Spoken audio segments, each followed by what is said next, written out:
Hola y bienvenidos a un siguiente capítulo de Lean en la vida cotidiana, aunque casi habría que inaugurar una nueva sección con temas de actualidad. En este vídeo vamos a analizar la crisis del coronavirus desde una perspectiva Lean.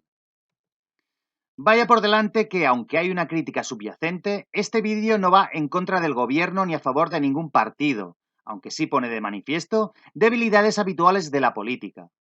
A nosotros, sobre todo, nos interesa aplicar algunos de los conceptos que hemos visto en el curso para enfrentar una problemática bastante gorda como si de un proyecto se tratara. Como siempre, el objetivo no es señalar culpables, sino detectar mejoras teniendo en cuenta que es una crisis que se puede volver a repetir.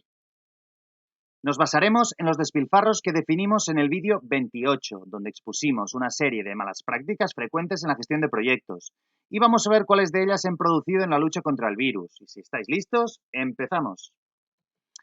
Bien, el primer punto a comentar es que una epidemia de estas características es difícil de administrar, entre otras cosas, porque no es un proceso lean. El virus no actúa siguiendo el método pull, sino todo lo contrario, es push, y genera una situación suficientemente imprevisible como para que no existiera un adecuado dimensionamiento de los servicios sanitarios necesarios. De este modo, cuando se produce un pico de demanda, en este caso de contagios, no somos capaces de absorberlo y nos encontramos con una falta de capacidad del sistema. Yo estoy muy lejos de ser un especialista en sanidad, sino que hablo desde mi perspectiva de consultor en la mejora de procesos.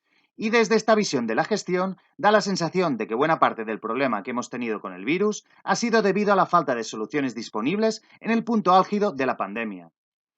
Uno de los principales errores, que también es muy típico en la industria, ha sido el excesivo plazo transcurrido desde la detección hasta llegar a implantar alguna medida. Primero con una negación de la realidad, seguido de inacción, y finalmente una reacción, aunque todavía muy lenta, ante un problema que era evidente que se nos echaba encima. Es decir, tardanza con bastantes dosis de inmovilismo.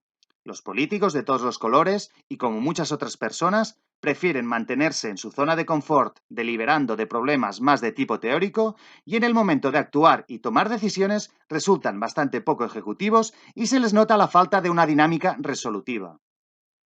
Otro punto es el que llamamos imperceptibilidad y que se refiere en el estadio inicial a la falta de reconocimiento de la magnitud del problema a nivel macro, así como luego a la falta de conocimiento del nivel micro, es decir, de focos de contagio, personas afectadas, etc. Y hay que hablar también de los datos. Ha habido mucho bombardeo de números. Esto en principio es positivo, que haya habido supuesta transparencia y comunicación. Pero yo, que soy analista, pues me hubiera gustado tener los datos más desagregados y en un Excel. Otra cosa que sorprende de lo que se oye en las noticias es que los criterios de reconocimiento de casos han ido cambiando, por lo que hay un baile de cifras, y esto es algo que no debe hacerse nunca si queremos mantener la coherencia de la serie histórica. Pasamos a la falsa analogía, aunque aquí es más grave porque cuando hablamos de este despilfarro normalmente nos referimos a funcionar a lo benchmark, es decir, a aplicar medidas genéricas sin analizar al detalle el caso específico. En la gestión del coronavirus es peor porque teniendo el ejemplo de China, aquí no ha habido ni benchmark.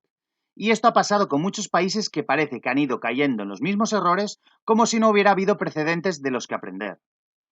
Y luego se ha implantado la medida en mayúsculas, muy drástica, el confinamiento, que probablemente era necesario, pero quizás no tan genérico, sino estratificado y distinguiendo casos.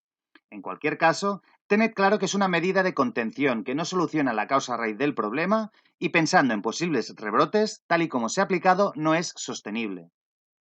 Al margen de la vacuna, que vendría a ser como la solución técnica y por lo tanto no nos vamos a meter, si seguimos con la vía organizativa, un confinamiento a lo grande da la sensación de que es la solución fácil.